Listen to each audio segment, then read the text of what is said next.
Hello everyone, this is Rod. Welcome to Academia Magica. The topic of today is about the Zodiacal Decans. I'm sure most of you may already have come across the Decans, especially if you're studying into astrology. But of course there is a strong connection also with Tarot, although this connection is relatively new, recent. So anyways, an extremely fascinating topic, and it's definitely worth it to see how this decan changed from the original meaning to today throughout their history. And in order to start, of course, with the history of the decans, where else can we go? We have to go back all the way to ancient Egypt. That's where, at least as of today, we have the first records of what these decans. But what are these decans? Actually, each decan correspond to a specific star or a star cluster. It was rising right before dusk, and it was changing on hourly basis. So this would allow the Egyptians to calculate the passing of time at night. This was one meaning.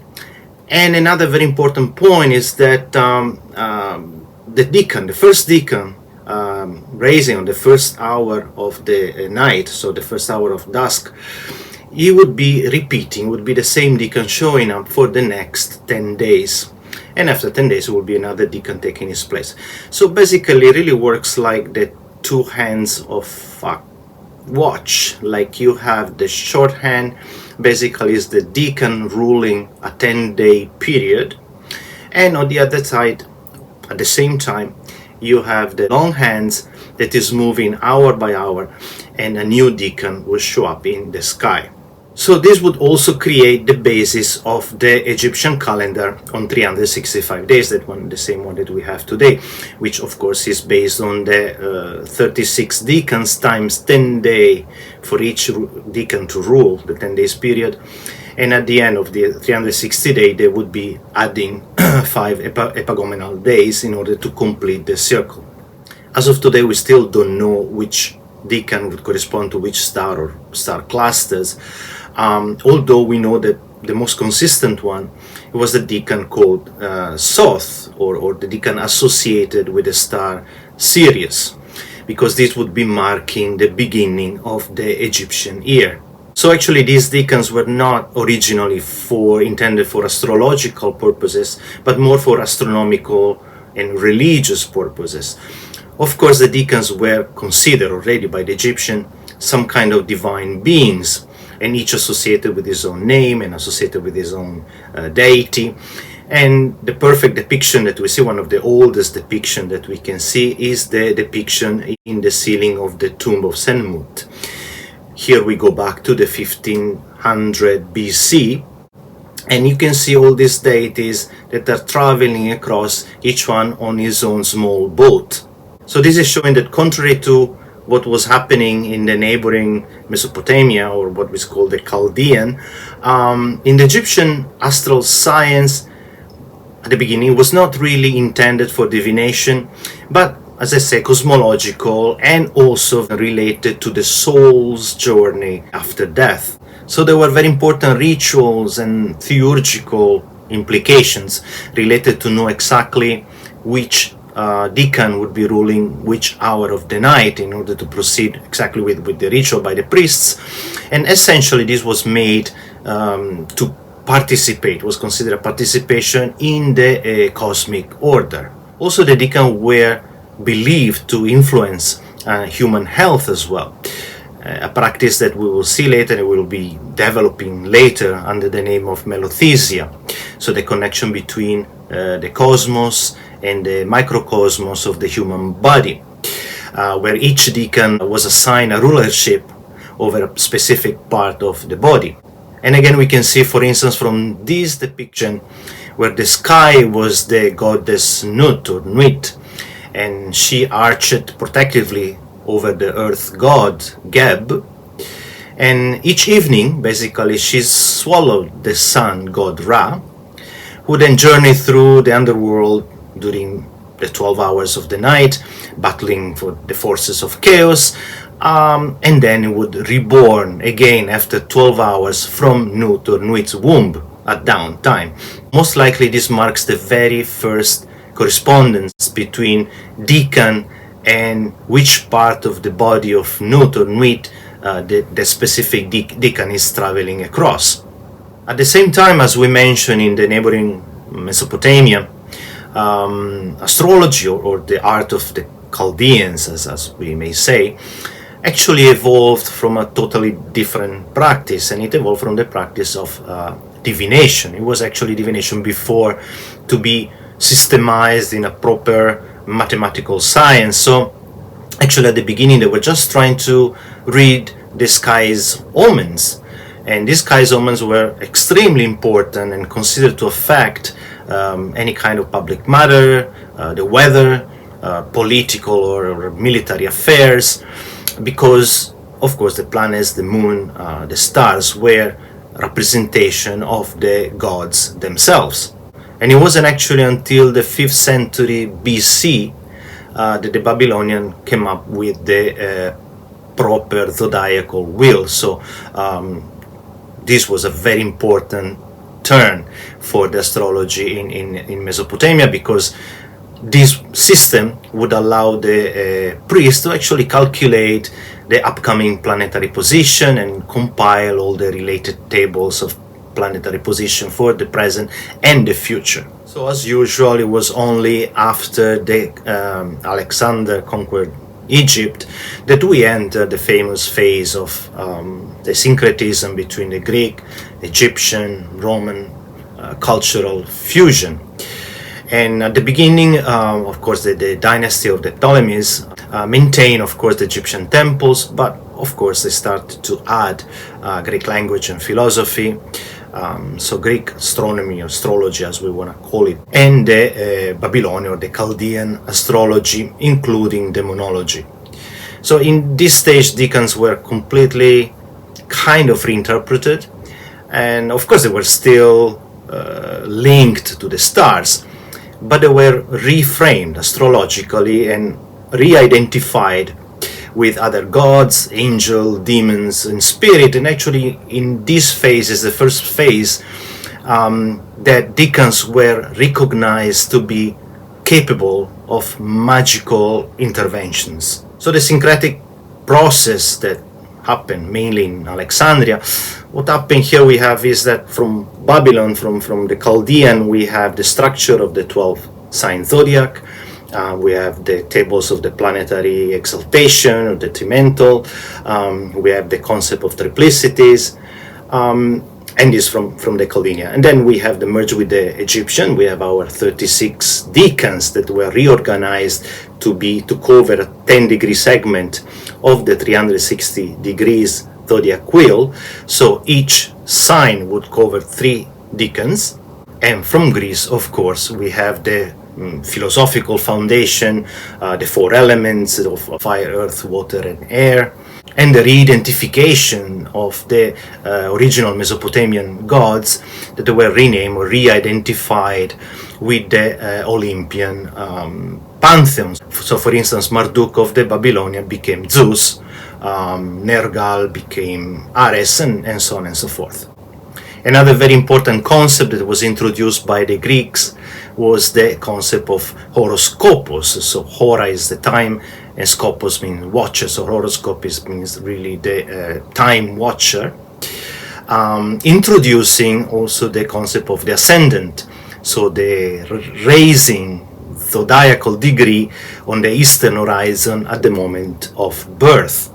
So this is an extremely interesting period, and we see the birth of so many things during this process of syncretism. This is the same period where that period has shaped actually the Hermetic tradition with the teaching and writings of sect that later will be known as the Corpus Hermeticum, attributed to Hermes Trismegistus or Trismegistus. And again, this Hermes Trismegistus was also a syncretic god between the Greek Hermes and the Egyptian Thoth. And this fusion created specifically also what is called the astrological Hermetism. And regarding the decans themselves, we find them listed with explanation about the specific magic in the book called The Sacred Book of Hermes to Asclepius. The most beautiful depiction of the result of all this merging and blending, we can see it in the famous bas-relief in the ceiling of the temple of Dendera, a temple that is dedicated to Hathor. And here in the ceiling you can see all the merging. So we have the depiction of the zodiac system as understood by the Greek-Roman Egypt. There are the 36 decans dividing the 360 zodiac into 10 segments.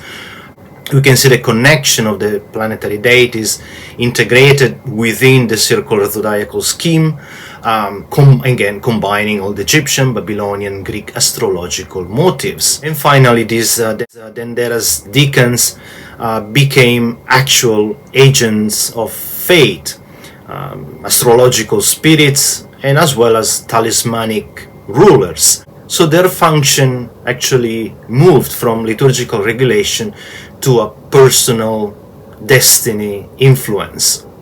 Then we find them again playing this new role of influencers, we would say, in the PGM, in the Greek Egyptian magical papyri, which was written between the 2nd and 4th century BC. Of course, it's very difficult to recognize the names, but you can imagine coming from hieroglyphic, Demotic, Coptic, Greeks. So all these languages mixed together, I think created a little bit of confusion. So it's very difficult to identify in the PGM which spell is attributed to exactly which decan. But for sure we know is related to the decans because they appear as in the appearing spell for healing, invocation, protection, and they are invoked by their name, their sigil, and especially most important is indicated the time, so which time they would be invoked to be actually effective. So while within the Hermeticism the decans had some kind of dual role, yes, they were maybe able to cause diseases, but they were also invoked to protect or to heal, so they're kind of dual role. But later, through the influence, through the progressive influence of the Byzantine magic, the spirits of decans went through a progressive kind of demonization, and they were more and more depicted as malevolent spirits and more responsible for the diseases on the body more than being invoked for healing. And one example we find it in the very famous book, the Testament of Solomon. The book that actually is one of the foundation of Solomonic magic. And in the book, 72 demons, so 36 times 2, they are summoned and questioned by King Solomon.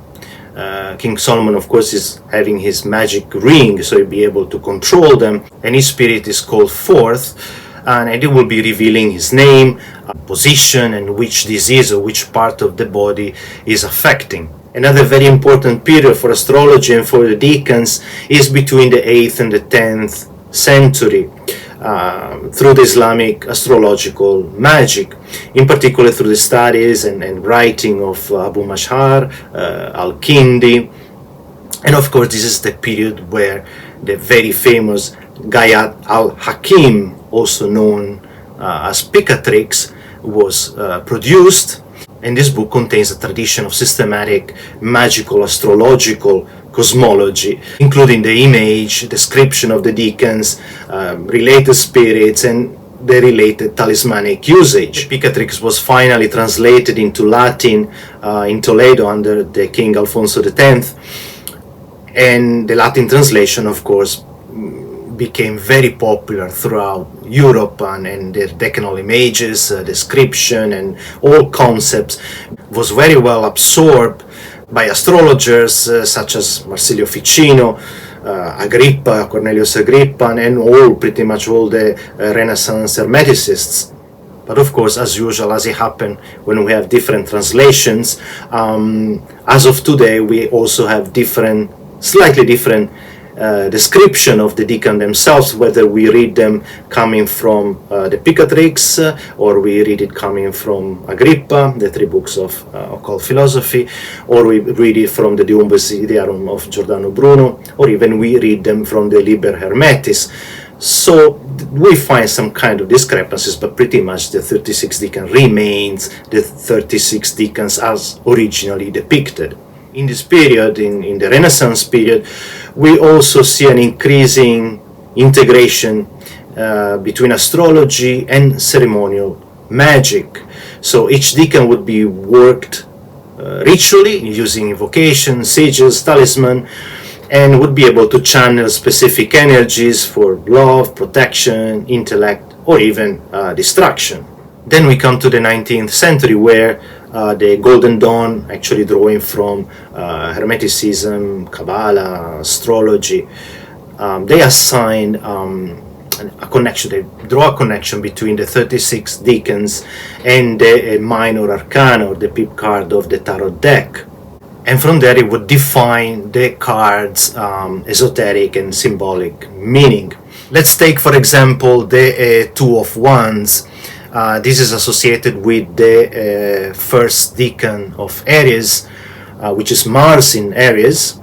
And I'm reading the description of the decan from the Picatrix, and it says, so the first decan of Aries, the form of a black man, restless and great in body, having red eyes and holding a cutting axe in his hand, girded with white garment, and there is a great worth in his face, and this is a face of strength, high rank, and wealth without difference. So this would give the interpretation of the Two of Wands as a card of boldness, dominion, and willpower. And actually, if we take the card from the Thoth deck of Crowley, we can actually see the decan well marked on the card itself. So we said Mars in Aries, and here we see Mars and Aries. Let's take another example. Let's take the Seven of Cups, for instance. Seven of Cups is associated with the third decan of Scorpio, which is Venus in Scorpio. And the description from the Picatrix reads, a horse and a rabbit with that. This is a face of evil works and taste, enjoining oneself with women by force, and with them being unwilling. Let's read the description from Agrippa from the third book of occult philosophy.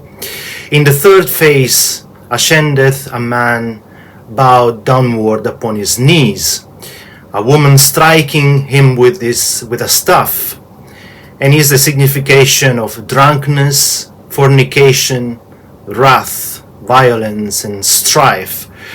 So while on the Picatrix side is a little bit bad on the man side, on Agrippa is a little bit bad on the woman's side that is beating the guy with the staff, but overall the meaning that we capture from the card is illusions, temptation, and emotional entanglement, and is what gives the meaning to the Seven of Cups. So we come to the conclusion of today's video.